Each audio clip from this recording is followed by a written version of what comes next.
bien. Ça va très bien. Awa, il faut finir dans le Je vais vous raconter quelque chose. Godogo ini lan.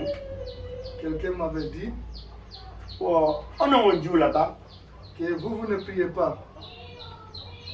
Mini men julaide. Après, j'ai dit non, nous on prie. Yoni, kon ma julite. Comment vous priez? Yoni ndare ko no julite. Maintenant, on va regarder comment on doit prier. On ne tuma julde fuɗɗi. Quand est-ce la prière a commencé? Hari ko fewndo on no tuma. C'est à partir de quelle époque? Joni ndaren deftere ne. Maintenant, on va regarder les Écritures. On andi min ka nder Qur'an mi Isa. Vous savez, moi, c'est dans le Coran que j'ai rencontré Jésus-Christ. Yoni hare lan sikkude julugol ne ɓaali ko nulaɗo addi julugol. Je pensais que c'est le prophète Mohammed qui avait envoyé la prière.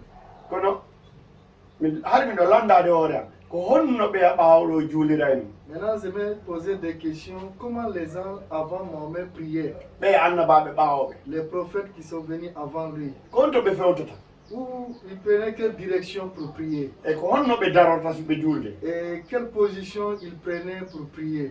haɗi ko subudini no juulirteɗo ni Est-ce qu'ils priaient comme on prie aujourd'hui? pellet wonano. Ah, je me suis dit que non, c'est pas ça. Joni ƴetten ɗo misal gotal. Maintenant, on va prendre cet exemple-là.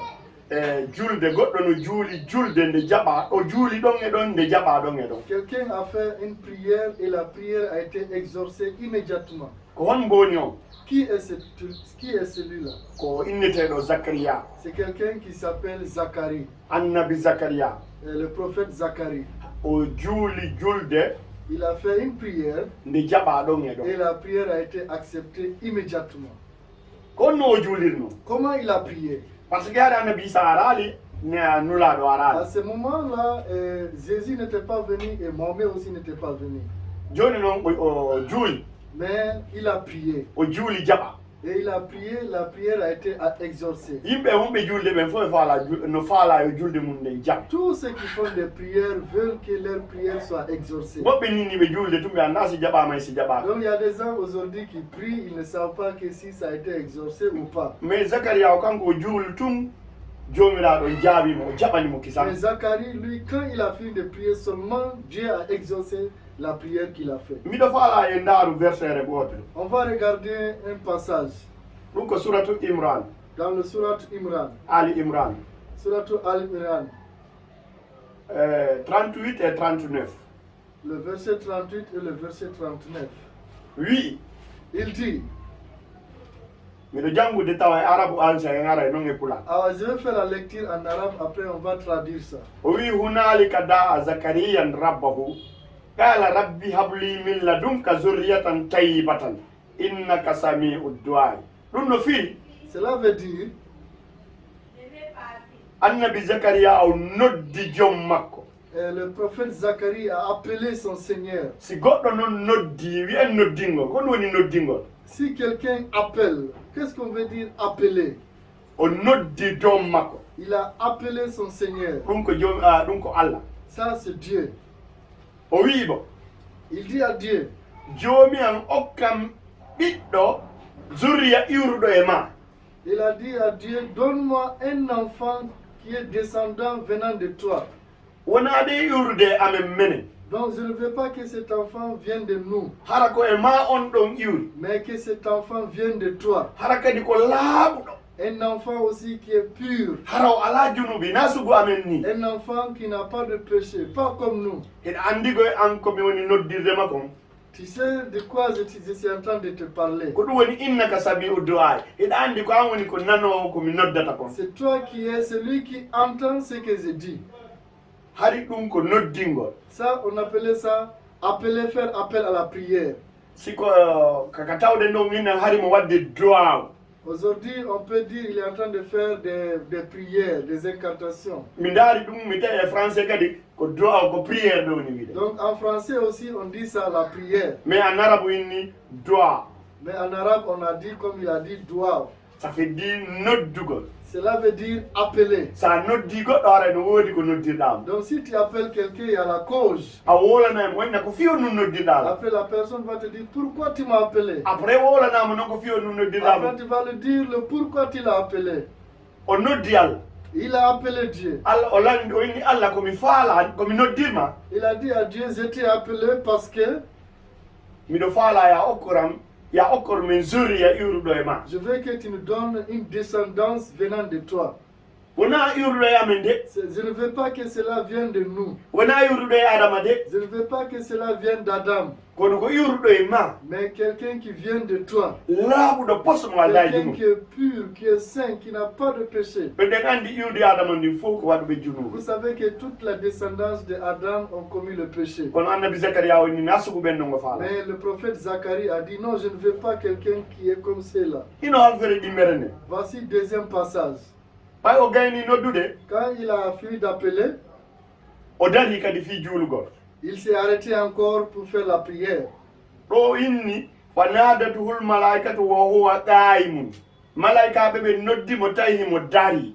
Donc les anges l'ont appelé, les anges l'ont trouvé, il était arrêté. hari mo juulude himo dari. Donc il était en train de faire sa prière, mais il était arrêté. hari o sujja. Donc il ne se prosternait pas. hari o ƴuwaki. Donc il ne se courbait pas. hari o walaki. Donc il n'était pas couché. wo fewno ko malaikaɓe noddimo hari e himo dari himo juulude. Lorsque les anges l'ont appelé, il était arrêté en train de prier.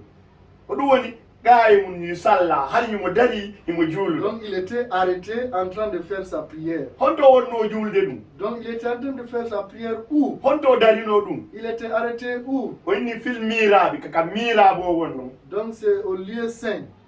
ça veut dire ko goto tum wonata toon ɗiɗo wonata toon. Donc là-bas c'est une seule personne qui doit être là-bas. ko ɗon goto wonata fii fof. Donc c'est là-bas qu'une seule personne reste pour tous les autres. on say noon mi faami har isa arali nulaɗo arali kono hari himo dari himo juulude. Donc c'est là j'ai compris que Jésus n'était pas venu, Mohamed n'était pas venu, mais Zacharie était arrêté en train de prier. hari no juule. Donc avant les gens priaient.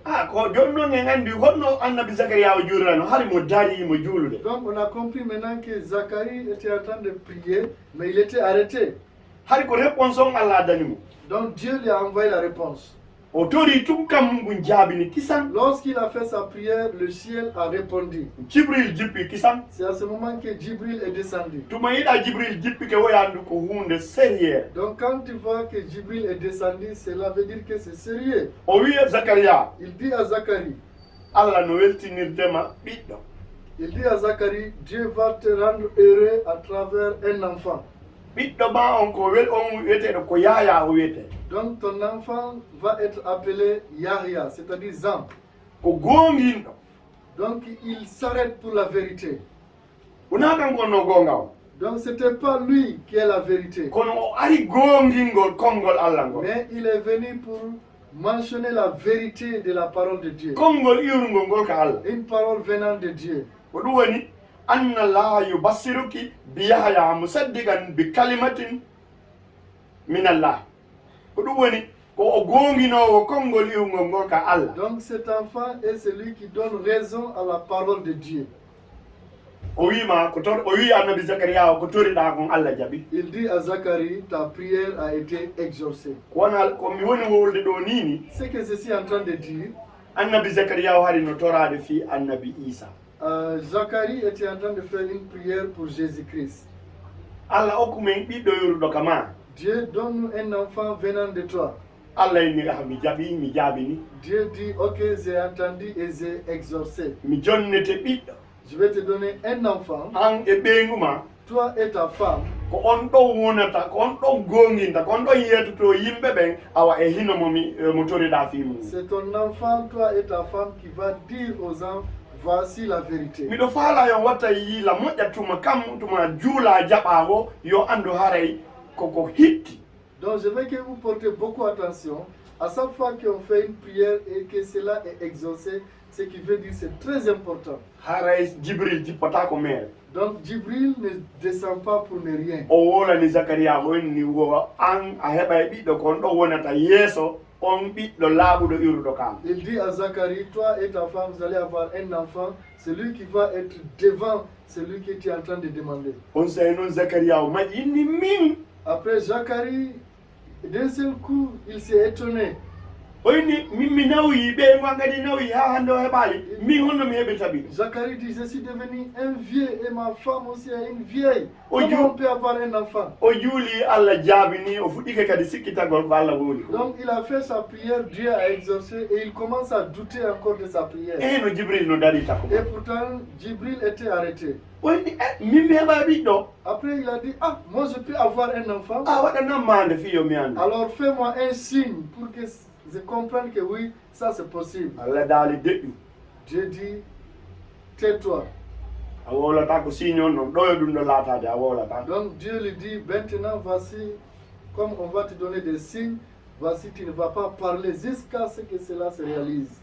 Awa miɗo sikki yeeso en daaray ya sa on permettare en wurgol fof kono en jokkitoto haalugol. Donc on va continuer encore à parler de ça, le temps ne va pas nous permettre. Si Allah jaɓi ko defte ɗen wolanta en bindi ɗi wona yimɓe ɓe nde wolanta en bindi Donc ɗi. si Dieu nous fait grâce, c'est les Écritures qui vont nous montrer les choses, c'est pas les gens qui vont nous montrer. Par ce que yimɓe ɓe no yiiɗi haalugol ko ɓe faala haalude ko ɓe ƴetta ɓe adda ɓe fawa e annabaɓe ɓen. Donc les gens aiment dire ce qu'ils veulent dire et mettre ça sur les prophètes. Kono ko hino komi faala yo manto. Mais voici ce que je veux que vous retenez. Haadi julde no woodi aɗo annabi Isa ara. Donc la prière existait avant que Jésus ne vienne. Haadi julɓe no woodi aɗo annabi Isa arde. Donc il y avait des gens qui prient avant que Jésus ne vienne. ɓay Isa ari o watti e juulugol. Donc quand Jésus est venu, lui aussi il priait.